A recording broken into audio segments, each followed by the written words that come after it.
In today's video, I'm going to teach you how to add HTML code in the Wix Editor.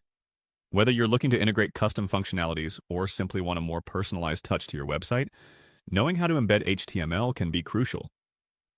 So let's dive in and explore the step-by-step process of doing just that. First things first, you'll want to head over to the Wix website editor. If you're already familiar with Wix, you know that you can find this by logging into your Wix account and selecting the website you wish to edit. Once you're in the editor, you'll immediately see your current website layout ready for any modifications you plan to make. Now focus your attention on the left-hand side of the screen. Here, you'll see a plus icon labeled Add Elements. Go ahead and give that a click. This menu offers a plethora of design and functional elements that can be added to your site. It's a good idea to familiarize yourself with these options as they can greatly enhance your site's appearance and functionality.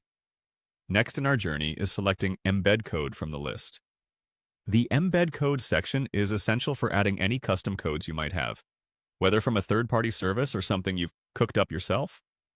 Clicking on this will open up more options for different types of embeds. You'll see an option titled Embed HTML. Click that. This is where you can insert custom HTML snippets. It's a feature-rich tool that accommodates a wide range of HTML functionalities, from simple forms to complex widgets.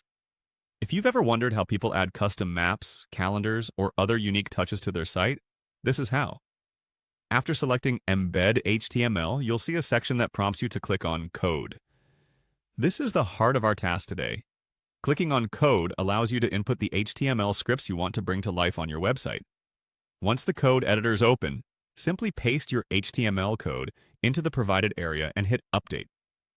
Make sure to double-check your code before pasting it, looking out for any errors or typos that could disrupt its function.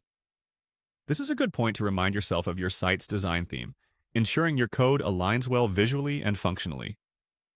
Next, you need to enter your website address. On the window that appears, you'll find a section for your website's address. Carefully type in your URL, making sure there are no accidental spaces or errors that could cause issues later. Finally, click on Apply to complete the embedding process. This action will save your changes and make the HTML content live on your site. Do a final review to ensure everything appears just as you intended. And there you have it. You've successfully added HTML code to your Wix website. Feel free to play around with different codes and see the changes in real time. Thanks for watching, and I hope this tutorial has been helpful. Remember to like and subscribe for more tips and how-tos.